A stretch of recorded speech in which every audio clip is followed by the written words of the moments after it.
Assalamualaikum warahmatullahi wabarakatuh. Izin memperkenalkan diri, nama saya Indra Nugraha dari kelas 11 Teknik Elektronika Daya dan Komunikasi B. Pada kesempatan kali ini, di sini saya akan menjelaskan mengenai propagasi gelombang, jenis lintasan propagasi gelombang, dan penjelasan mengenai gelombang langit atau gelombang yang melalui ionosfer. Untuk yang pertama, propagasi gelombang. Propagasi gelombang ialah merupakan suatu proses perambatan sinyal radio dari pemancar ke penerima. Untuk memecahkan sinyalnya dengan yang kawat, memerlukan antena untuk meradiasikan sinyal ke udara bebas dan terbentuklah gelombang elektromagnetik.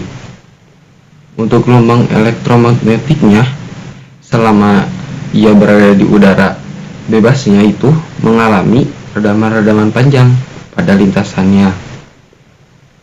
Nah, jadi untuk kekuatan sinyal elektromagnetiknya tidak sekuat lagi pemancarnya, dan setelah diberi antena penerimanya, sinyalnya sudah melemah.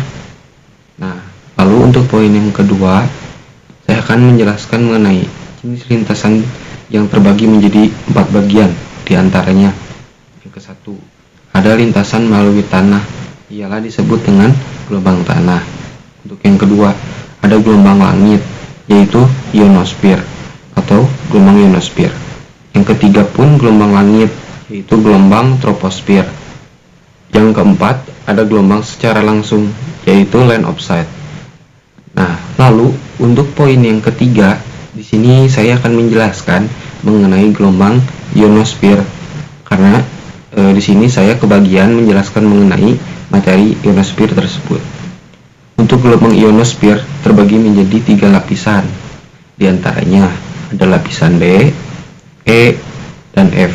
Lapisan F pun terbagi menjadi 2 bagian, yaitu antara F1 dan F2 menurut ketinggiannya. Untuk lapisan D, yaitu lapisan yang letaknya sangat jauh dari matahari, maka untuk kadar ionisasinya pun rendah karena hanya bisa meredam frekuensi yang rendah. Nah, sedangkan untuk frekuensi yang tinggi dilewatkan, namun mampu diredam oleh lapisan ini.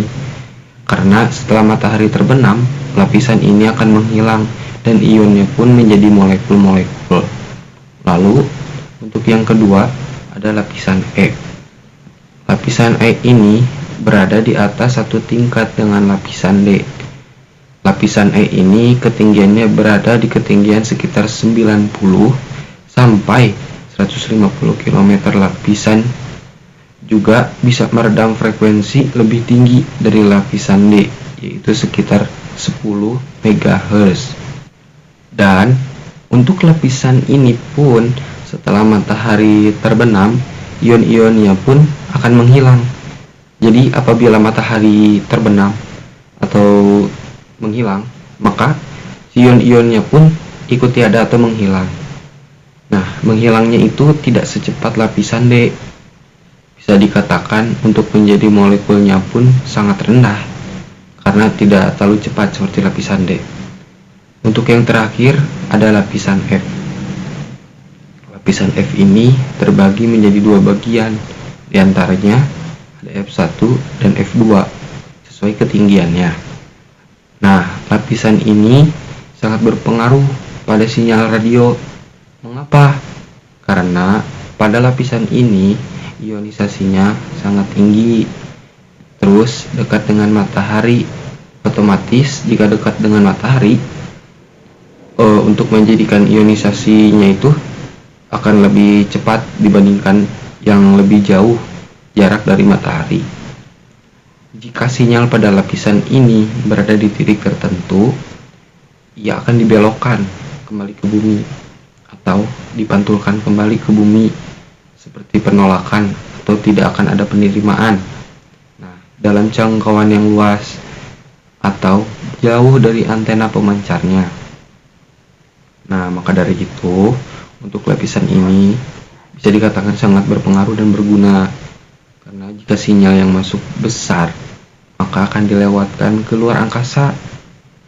Beda halnya seperti yang tadi, ditolak atau dibalikan kembali ke bumi atau dipantulkan. Nah, jika yang masuknya besar, maka akan dilewatkan keluar angkasa.